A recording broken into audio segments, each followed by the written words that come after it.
ওসমান হাদির যে হত্যাকারীরা তারা ধরা পড়েছে, আমরা দেখলাম যে দেখা গেল তারা ভারতেই অবস্থান করছিলেন এবং আজকে দেখলাম যে আইজিপি নতুন যিনি বলেছেন যে তাকে দেশে আনার জন্য চেষ্টা করা হচ্ছে এবং কূটনৈতিক চ্যানেলে সেই চেষ্টাটি চলছে।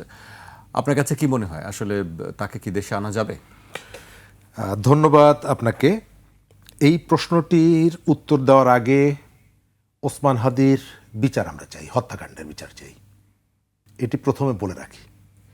দ্বিতীয়ত, বাংলাদেশের সাম্প্রতিক সময়ে যতগুলো হত্যাকাণ্ডর ঘটনা ঘটেছে তার মধ্যে সবথেকে রহস্যময় ঘটনা হলো এটি, যে হত্যাকাণ্ড নিয়ে সমাজের মধ্যে বিভাজন বিভক্তি এটি প্রকট হয়েছে, আবার এটিকে ক্যাশ করে রাজনৈতিক সুবিধা নেওয়ারও চেষ্টা হয়েছে সব থেকে বেশি, কারণ তার সাথে মানুষের একটা ইমোশন জড়িত ছিল। আবার কোথাও কোথাও তাকে কেন্দ্র করে একটা হাইপ তোলারও চেষ্টা করা হয়েছে, তার পেছনে রাজনীতি ছিল। ভারতে খুনিরা ধরা পড়েছে, আমাদের এই সমাজের মধ্যে আমাদের দর্শক যারা আছেন, এই দর্শকদের মধ্যেও হয়তো কেউ কেউ বিশ্বাস করে নিয়েছিলেন বিদেশ থেকে যখন ইউটিউবাররা প্রচার করেছিল যে এই খুনিদেরকে আমাদের বিশেষ কোনো বাহিনী তাদের নিয়ন্ত্রণে রেখেছে, তাহলে তাদের সেই যে বিশ্বাস সঠিক ছিল না, সেই প্রচারণাটা যে মিথ্যা ছিল, এবং বাংলাদেশের সেনাবাহিনীকে ইমেজ নষ্ট করার জন্য যে সেটি করা হয়েছিল সেটি তো প্রমাণিত হলো।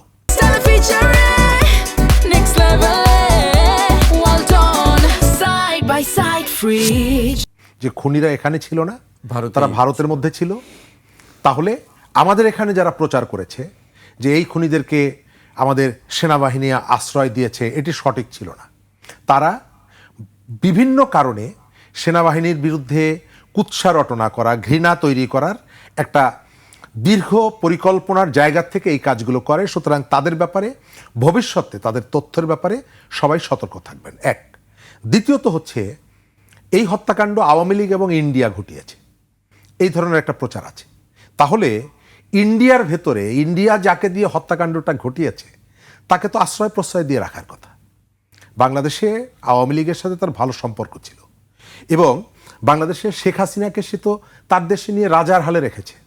আমাদের এখানে বিচারে তার সর্বোচ্চ সাজা হয়েছে মৃত্যুদণ্ড, কিন্তু তাকে তো ভারত তার দেশের মধ্যে একেবারে সব ধরনের সাপোর্ট দিয়ে বিলাসবহুল জীবনযাপনে সব ধরনের সাপোর্ট তাকে দিচ্ছে এবং তাকে ফেরত দিবে না, এই যে বিষয়গুলো বলছে। তাহলে যে খুনিদেরকে দিয়ে ভারত ওসমান হাদিকে হত্যা করালো, সেই খুনিদেরকে তার দেশে কেন গ্রেপ্তার করলো, কেন তাদেরকে 14 দিনের রিমান্ড নিল?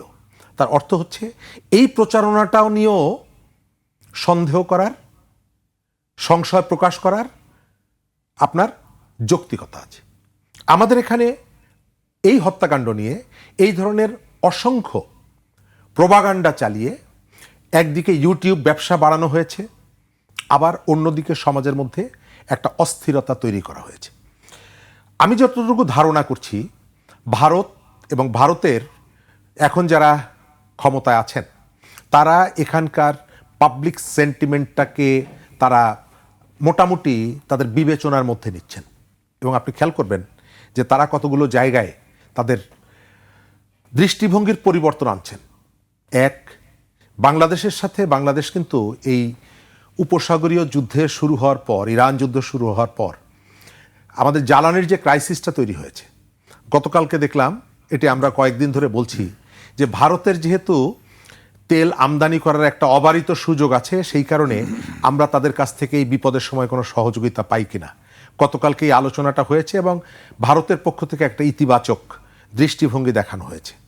আমাদের সাথে তাদের যে ভিসা সংক্রান্ত জটিলতাটা ছিল সেটি কিন্তু বরফ গলা শুরু হয়েছে, তারা কতগুলো পরিবর্তন চায়। আমার ধারণা এই হত্যাকাণ্ডের সাথে যারা যুক্ত, ভারত তাদেরকে হয়তো আমাদের দেশে আইন অনুযায়ী, আইন মেনে আমাদের এখানে তারা ফেরত দিবে। বিএনপি নতুন সরকার, আমরা চাই এই হত্যাকাণ্ড নিয়ে যে ধরনের শক্তিগুলো নানাভাবে এখানে প্রোপাগান্ডা ছড়িয়ে আরেকটি প্রশ্ন আসে শরীফ, আমি যোগ করি, তাহলে অন্যদের ক্ষেত্রে যেটি প্রত্যর্পণের কথা বলা হচ্ছে, যে আজকেও বলা হচ্ছে যে শেখ হাসিনা সহ, গতকালকে মির্জা ফখরুল ইসলাম আলমগীর বলেছেন যে সেখানে বসে বাংলাদেশকে অস্থিতিশীল করার জন্য চেষ্টা করছেন তিনি বিভিন্ন রকম, সেই তাদেরকে প্রত্যর্পণের বিষয়টি কি হবে তাহলে? আচ্ছা, এই জায়গাটা আমি শুরুতেই আপনাকে বলেছি, যে শেখ হাসিনাকে তারা পছন্দ করে। শেখ হাসিনাকে টিকিয়ে রাখা, আওয়ামী লীগের যারা ওখানে আছে তাদেরকে নিরাপদে রাখা, এর সাথে ভারতের একটা স্বার্থ সংশ্লিষ্ট বিষয় আছে। দীর্ঘদিন তাদের দ্বারা পরস্পর যে সুবিধাগুলো পেয়েছে, কৃতজ্ঞতার একটা ব্যাপার আছে। সেই কারণে সে জনমতকে উপেক্ষা করে এই কাজটা করছে। কিন্তু ওসমান হাদির হত্যাকারীদের সাথে তার যদি কোনো সংযোগ থাকতো, তাহলে সে এতগুলো মানুষকে, আপনি আওয়ামী লীগের এত নেতাদেরকে সে আশ্রয় দিতে পারে, ওসমান হাদির এই খুনিদেরকে সে আশ্রয় দিয়ে রাখতে পারতো না? সেই সুযোগটা তার ছিল। তার অর্থ হচ্ছে যে প্রচারটা করা হয়েছে, সেই প্রচারটা সম্ভবত সঠিক না।